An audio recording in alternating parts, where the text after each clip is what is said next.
ALS is a motor neuron disease, and that means that it affects the neurons that are attached to your muscles.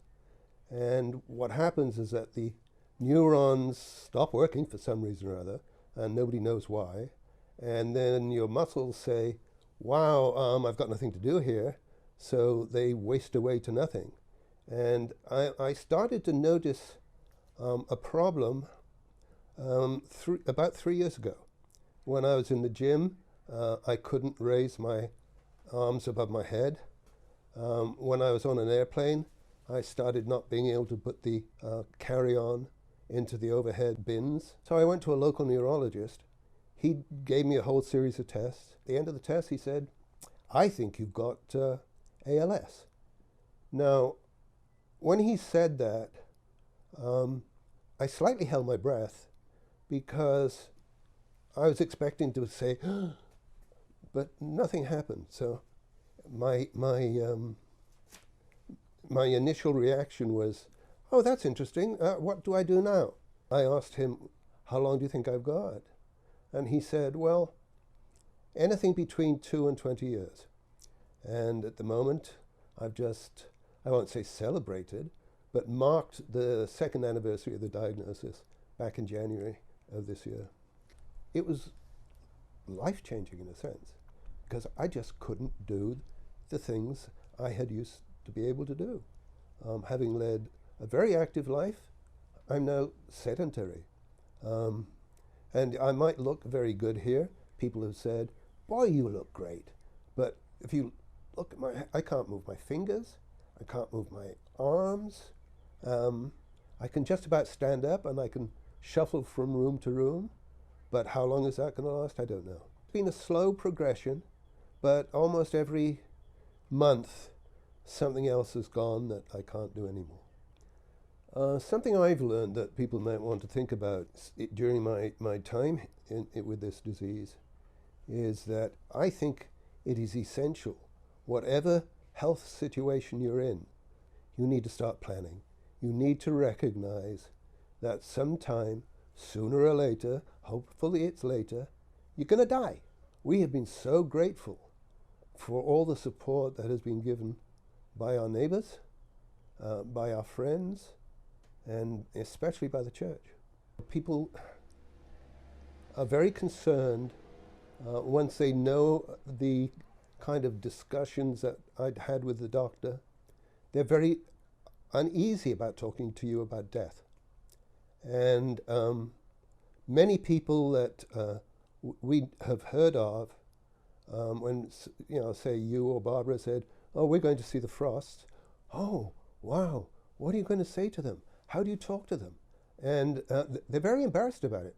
Now, as a species, we like planning ahead for weddings and showers and stuff like that. We hate planning ahead for death. And so what my wife and I have done, mainly in the last 2 years, we've been planning, and when we do go, it doesn't cause chaos to every member of our family. I think people are anxious about that conversation because it's a very emotional situation. What do you believe? What do you think heaven's going to be like for you? Is there anything we can do? But I doubt if there is, and so I don't really want to raise the subject. It's an emotional experience for them as well as for us. Some things I've learned about marriage during this kind of situation.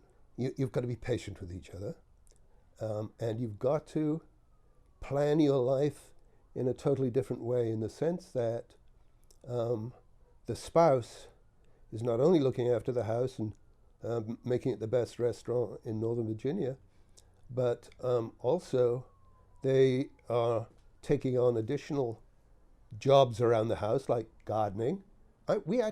She actually has a little bag that she carries things around in that says Nurse Carol. But she's got a whole bunch of extra duties to do.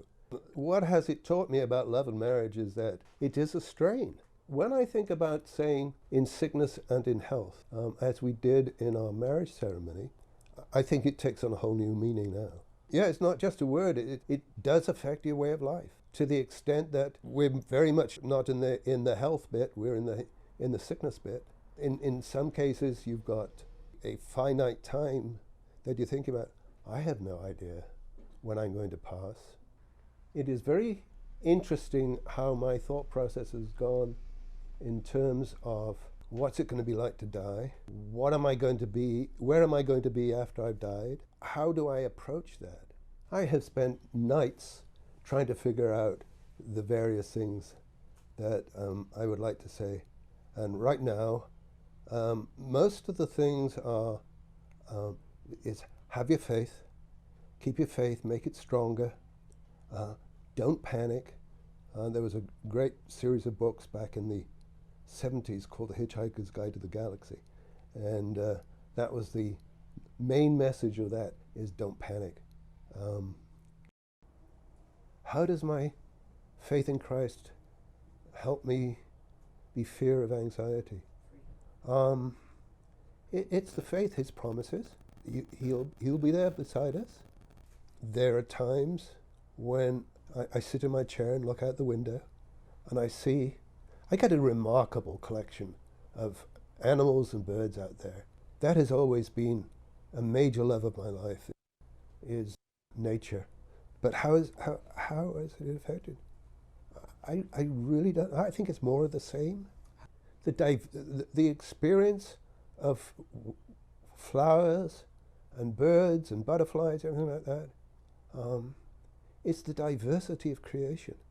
It's just an amazing collection of life and beauty and things like that, to the extent that when I look at the universe and the number of potential civilizations out there, and the beauty of some of the stars and nebula and stuff like that, and then I look at the Bible and I say, what is man that thou art mindful of him?